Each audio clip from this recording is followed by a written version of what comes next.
Hi, sorry about the hiccups here. Welcome to the last session of AOSP Devroom. My name is Amit Pundir. In this lightning talk, I'll share my experience of booting AOSP with upstream Linux kernel and making that upstream build somewhat usable by using open source stacks or open source HALs. But before we begin, here's a quick disclaimer on the trademarks and copyrights. About me, my name is Amit Pundir. I'm a senior engineer at Lenaro. I've been doing AOSP bring up and BSP integration for last 15 years. You can find me on these IRC channels. So in this session, we will look Android under the hood and explore whether it is possible to boot upstream Linux without any out-of-tree patches. Boot AOSP on upstream Linux, which is not carrying any Android-specific patches. That is, no Android common kernel patch set. Well, spoiler alert, it is possible, but we will soon find out at what cost, right? Then we will take a look into the bare minimum useful Android common kernel patch set that I still carry on my tree, and I'll provide the reasoning behind that. Finally, booting Android up to shell prompt or ADB shell is not much fun, right? Android is an interactive OS. It is a user-oriented OS. So I will extend on that topic, and I'll talk about how to make that upstream Linux kernel build more usable by using upstream open source HALs like Mesa, ALSA, and other open source bits to make sure that we get the basic functionalities like the display, audio, Wi-Fi, and Bluetooth working on that device. So a quick slide on why we are doing this and why do we care. So why do I as an upstream developer care about this? And why do you as an end user or as a device manufacturer should care about it? So we at Lenaro maintain AOSP on a variety of member devices. We make sure that the upstream projects that we use in our AOSP builds that we care about, for example, Linux kernel, Mesa, DRM hardware composer stack, etc., they don't break AOSP on every version release, or we do at times test the upstream versions as well, and vice versa. We make sure that whatever changes are landing in AOSP are compatible with these upstream projects. The list of these external projects, they vary depending on the level of functionalities which you provide or the device which you are testing on. Now, why do you care, right? So the first thing is, the most important thing is the device longevity. The more you stick to the upstream stack, the more your device is supposed to get the upstream features or the security fixes. You are not locked into the vendor BSP, right? Closer alignment with upstream track, it gives you faster access to new features and security fixes. And more importantly, there is no vendor lock-in, which result in faster uptake of software upgrades. Now, booting AOSP with upstream Linux kernel, right? It took us a lot of time to reach up to this point, but yes, it is possible. The basic assumption here is that the upstream kernel I'm talking about has the device support which you are trying it on. All the patches which are required to boot AOSP from the Linux kernel point of view are upstreamed. All the patches, I mean all the critical patches, right? The last critical patch related to the anonymous shared memory tagging, it landed upstream in somewhere in between 5.12 and 5.15. So hooray, let's get started with that. Let's prepare Android dev config, do a build, create our Android boot image, and boot up. But will it boot though? Well, most likely not, because your user space is most likely not ready for that. So all this time I was talking about upstream kernel, can it boot on your device, can you boot AOSP with that. But you do need some AOSP specific, the user space specific changes as well, right? AOSP still defaults to the HMEM driver. HMEM driver is used for shared memory usage in between the apps, in between the core framework. And SE Linux by default is in enforcing mode too.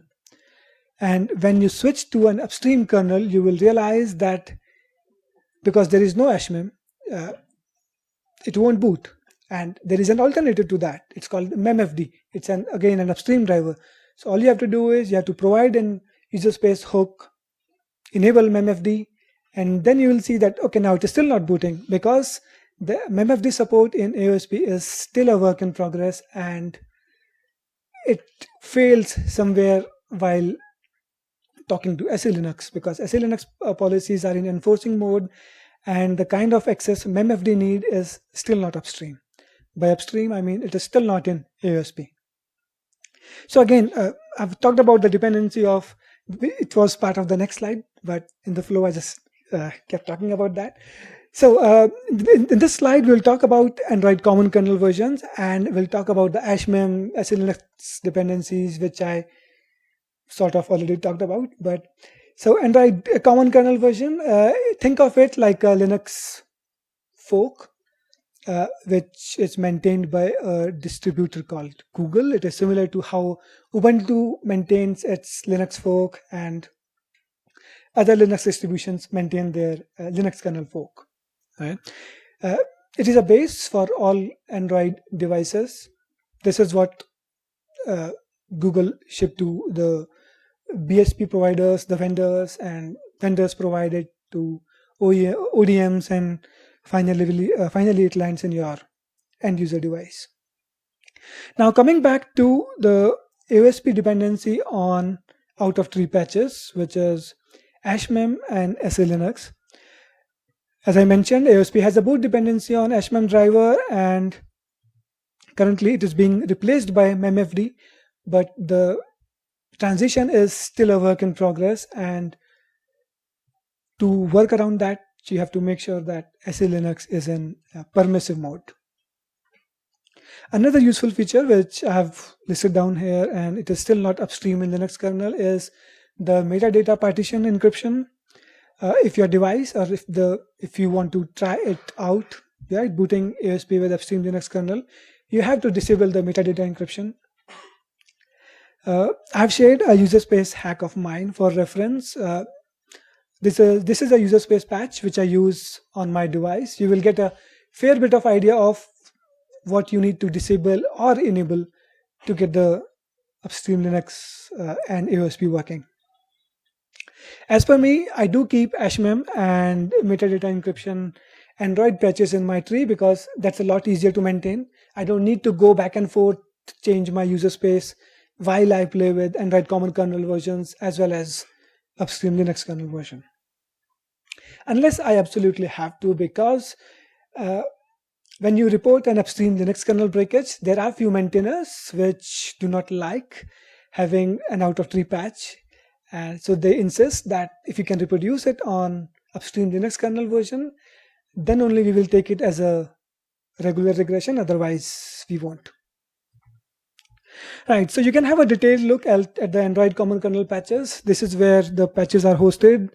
It's on android.googlesource.com. Last time I checked, there were about 180 plus patches, which mostly include the GKI defconfig changes, your vendor hooks, a few binder patches, HMEM, and DMA buff and DMA heap patches as well.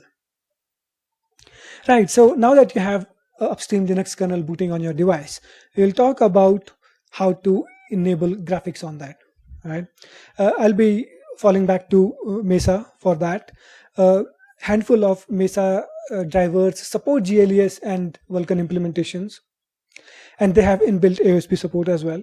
So does the mini GBM allocator and DRM hardware composer too. So it is just a matter of enabling the device or platform support for your choice. I have listed down the configuration which you need for. So this is generic enough, but if you look into if you take a closer look, you will see that references of FreeDreno and Vulkan, which is mostly the Qualcomm side of graphics, but these are highly customizable and you can just use whatever Mesa graphics driver you are using.